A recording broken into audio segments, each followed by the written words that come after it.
سورہ ذاریات میں اللہ کا فرمان ہے،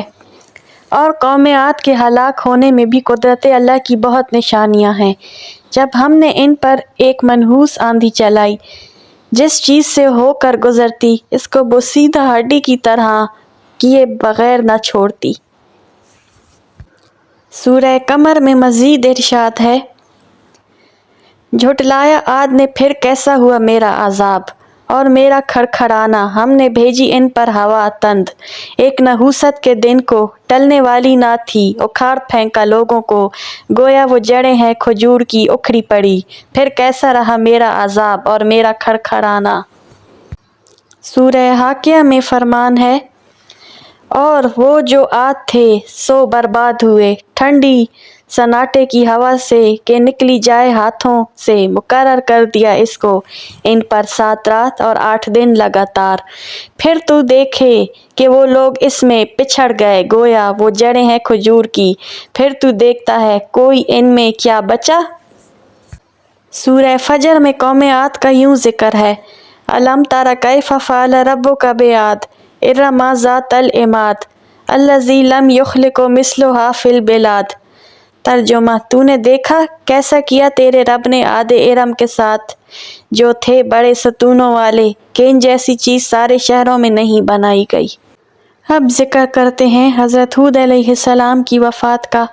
اہل عرب حضرت ہود علیہ السلام کی وفات اور ان کی قبر مبارک کے متعلق مختلف دعوے کرتے ہیں۔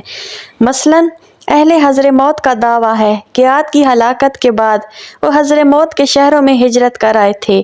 وہیں ان کی وفات ہوئی اور وادی برہوت کے قریب حضرموت کے مشرقی حصے میں شہر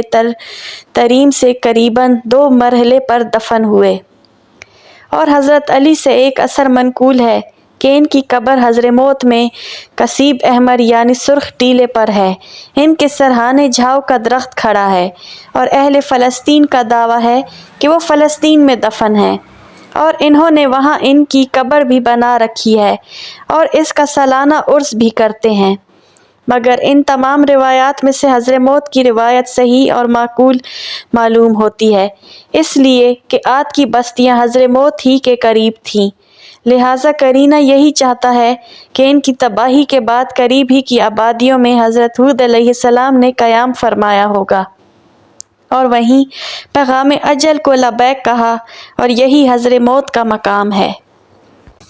حضرت ہود علیہ السلام کی زندگی سے ہمیں یہ سبق ملتا ہے کہ حضرت ہود اور دیگر انبیاء علیہ السلام کی یہ سنت بہترین اسوہ ہے کہ تبلیغ و پیغام، حق کی راہ میں بدی کا بدلہ نیکی سے دیا جائے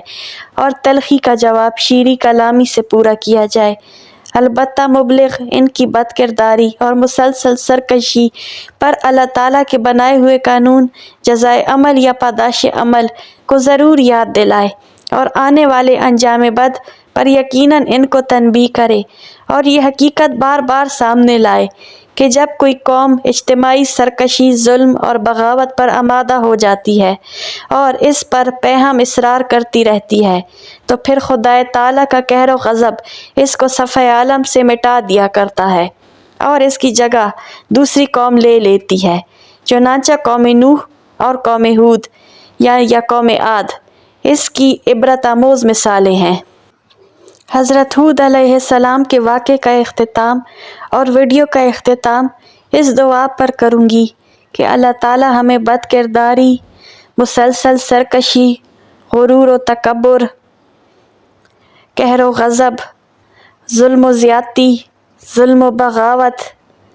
اور دیگر برائیوں اور گناہوں سے محفوظ رکھے اور ہمیں سیدھا رستہ دکھائے اور سیدھے راستے پر قائم رکھے، اور کسی بھی قوم کو اجتماعی سرکشی میں مبتلا نہ کرے۔ آمین۔